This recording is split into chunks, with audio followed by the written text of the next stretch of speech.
Good morning, everybody. Okay, so our readings for this week were pretty interesting. The article was How Betsy Ross Became Famous, and I think the author asked some very important questions that I'm going to apply to the female character in the Revolutionary War that I went and researched.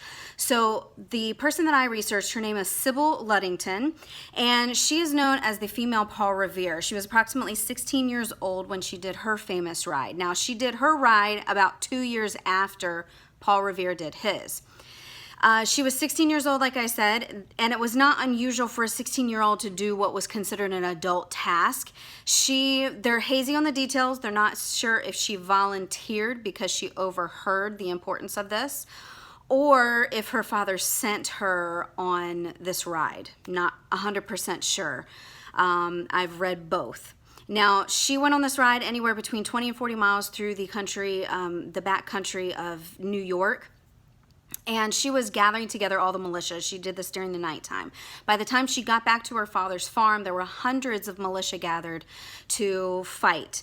Now, her story is unique in the fact that she's a female and that she's young. That's really it. There's nothing too unusual or that stands out about her life other than one thing, and I'll get to that a little bit later. Now, she was visited by Washington, came by and thanked her, and she also received a letter from Alexander Hamilton. Although I cannot find any proof of this letter, it has been written about in multiple publications, and even was a story under a stamp was created with her photo on it, and it was actually written about, this letter was written about underneath the description of the stamp from that was published, an article published by Mystic Stamp Company, one of the most famous stamp collecting companies. Now, some of the questions that the author asked in this particular writing was, number one, how did she become famous? Now, she became famous not immediately after the war. It actually took quite a while. After the Daughters of the American Revolution were created, they started doing a little bit of research. They discovered her and then made her famous. Famous in the sense of, within the Revolutionary War community and especially among the Daughters of the American Revolution. The next question is, what makes her different?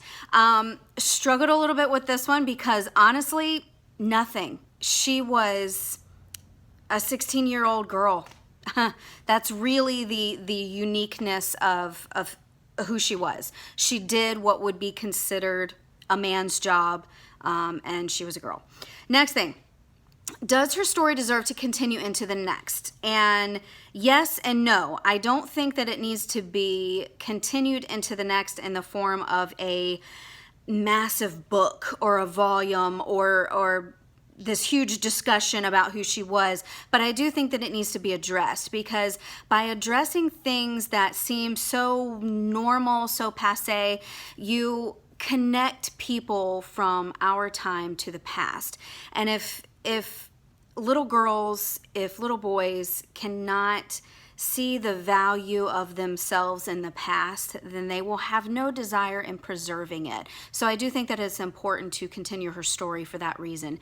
And I found quite a few children's stories written about her life, very short, very good ones, like in Hopscotch magazine. So those type things, yes, continue those on, great idea.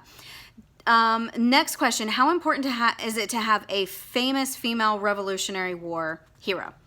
This ties into the last question and how it's important to connect people of all classes, both genders, walks of life with the past, because if you do not find value in the past, you do not care about preserving it, and that is what is so important. We as teachers, we as educators, we as historians need to learn how to connect everyone living today to what happened in the past, because it's completely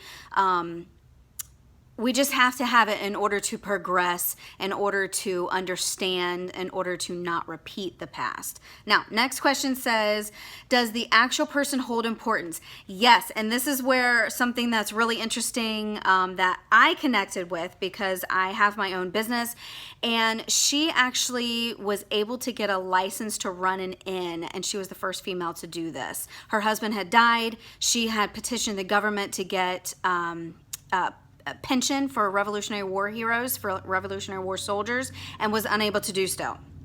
So she was able to get a license from the city, and she was the first female to do this. So very interesting on that side.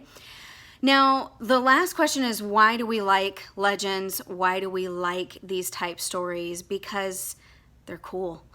I mean, you get to look back and see something that seems so ordinary, and you give it the right little twist, and it's so fascinating. Now, we do have to be careful with that, because we don't want to look into the past and take someone like Sybil, someone like her, and just expound on it to this huge degree where she becomes something that she never was. So I think that we should tell her story, keep it in context, relate it to who we need to relate it to, and always stay truthful. Legends are cool, but they're not historical.